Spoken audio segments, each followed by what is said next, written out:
दोस्तों, हेमंता बिस्वा शर्मा, इस नाम के बारे में आप बखूबी जानते ही होंगे।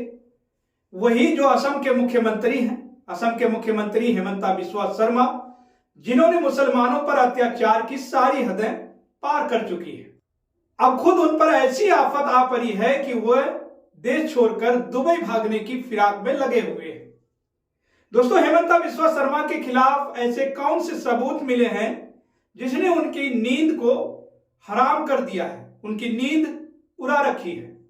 हम आपको आज की इस वीडियो में बताने वाले हैं कि असम में हेमंता बिस्वा शर्मा की सरकार के खिलाफ जबरदस्त प्रदर्शन चल रहे हैं, लेकिन क्या किसी भी गोदी मीडिया ने आपको यह बताने की कोशिश की या बताया कि उस प्रदर्शन के किसी भी वीडियो को आपको दिखाया है? नहीं दिखाया है।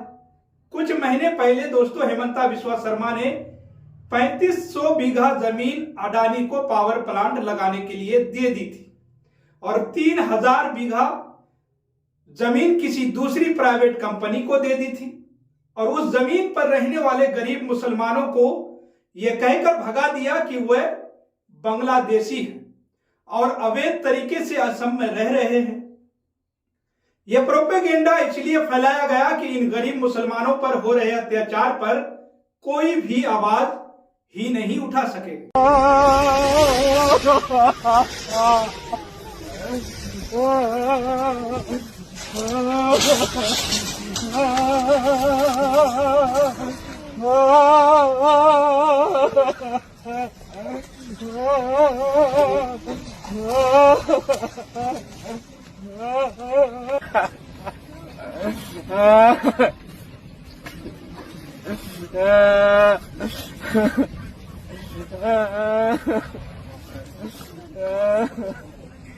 अब जाहिर सी बात है, जब गरीब मुसलमानों को बांग्लादेशी बताकर उनकी आंखों के सामने उनके घरों को तोड़ दिया जाए, उन्हें उनकी ही जमीन से भगा दिया जाए और साथ ही उन पर अवैध नागरिक होने का इल्जाम लगा दिया जाए, तो क्या कोई भी जुर्रत कर सकता है उनके लिए आवाज उठाने की? अफकोर्स है इस बात की, क्योंकि जो इनके लिए आवाज उठाएगा वह देशद्रोही कहलाएगा।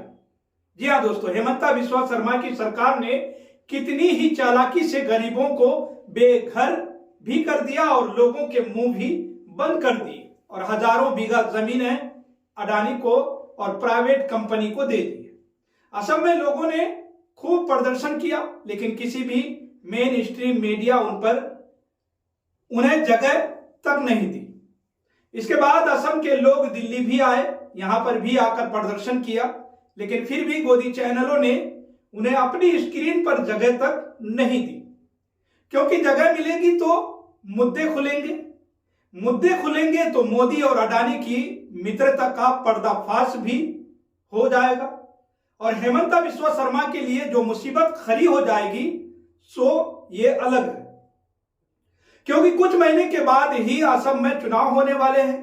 तो देश के सामने हेमंता बिस्वा शर्मा की नेगेटिव इमेज ना बने, इसलिए गोदी मीडिया ने इस मुद्दे को उठाया ही नहीं। उधर कांग्रेस भी मुसलमानों के साथ हो रहे इस अत्याचार पर चुप्पी साधी रही। कांग्रेस ने मुसलमानों के लिए कोई आवाज नहीं उठाई, लेकिन हाँ, वो हेमंता पर अक्सर ही वार करती हुई दिखाई दे रही है। दोस्तों, राहुल गांधी ने हेमंता को देश का सबसे भ्रष्टाचार मुख्यमंत्री बताया। राहुल गांधी मंच से खड़े होकर कह रहे थे कि हेमंता बिस्वा शर्मा जल्द ही जेल जाएंगे। आपको यही मीडिया वाले आपके चीफ मिनिस्टर को जेल जाते हुए दिखाएंगे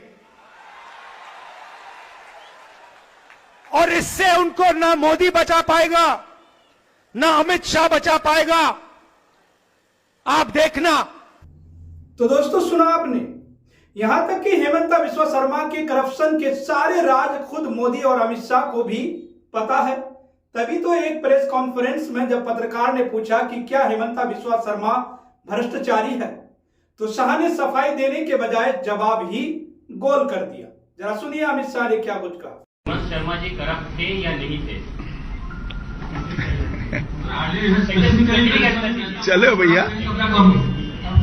आपके सवाल 2014 अमित भाई जवाब दीजिए।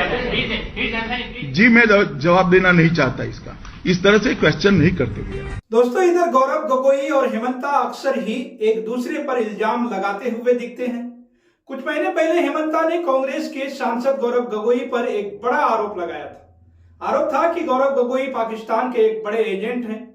गौरव पर जांच बैठाने के लिए एसआईटी का गठन भी किया गया और 2 महीने पहले एसआईटी की रिपोर्ट आ चुकी है, लेकिन अभी तक हेमंता बिस्वा शर्मा ने उसे सार्वजनिक नहीं किया। जाहिर सी बात है कि उस रिपोर्ट में ऐसा कुछ होगा ही नहीं, लेकिन 2 महीने पहले हल्ला करके पूरे देश के मन में यह बिठा दिया गया कि गौरव गोगोई पाकिस्तान के एजेंट हैं, ताकि जो चुनाव आने वाले हैं उसमें कांग्रेस को बड़ा झटका लग जाए। लोटेंस मीडिया ने अपने एक्स हैंडल पर यह दावा किया कि एसआईटी ने गौरव गोगोई के कथित पाकिस्तानी संबंधों के जांच की रिपोर्ट असम के मुख्यमंत्री को 10 सितंबर को ही सौंप दी थी। रिपोर्ट में इतने बड़े खुलासे हैं कि 2 महीने से ज्यादा के बाद भी असम के मुख्यमंत्री हेमंता बिस्वा शर्मा की हिम्मत नहीं पड़ रही है कि रिपोर्ट को सार्वजनिक कर सके। वैसे ये एक मीम जैसा था। दूसरी तरफ गौरव गोगोई भी पूरे एक्शन में नजर आ रहे हैं। दोस्तों, गौरव गोगोई का कहना है कि चुनाव के बाद हेमंता बिस्वा शर्मा दुबई या सिंगापुर जाने की तैयारी में लगे हुए हैं। आपको बता दें कि अप्रैल 2026 में, यानी आज से ठीक 5 महीने के बाद असम में चुनाव होने वाले हैं और सारी पार्टियां जोरों शोरों से चुनाव की तैयारियों में लगे हुए हैं, जुट गई है। इधर हेमंता बिस्वा शर्मा ने दिन रात नफरत की राजनीति करके हजारों मुसलमानों को बेघर करके उनकी जमीनों को छीनकर अडानी को देकर भारतीय जनता पार्टी के मुंह पर ताला लगा रखा है। खुद अमित शाह भी उनके खिलाफ कुछ भी बोलने से बचते हुए नजर आते हैं। धुबरी में पार्टी के कार्यक्रम में गोगोई ने कहा कि असम के लोग शर्मा को पसंद नहीं करते, वो भारतीय जनता पार्टी के लिए भी सबसे बड़ा बोझ बन चुका है। यही वजह है कि मुख्यमंत्री अन्य राज्यों के लोगों के नाम मतदाता सूची में शामिल करने के लिए कड़ी दिन रात मेहनत कर रहे हैं, ताकि बेईमानी करके फिर से चुनाव जीत सके।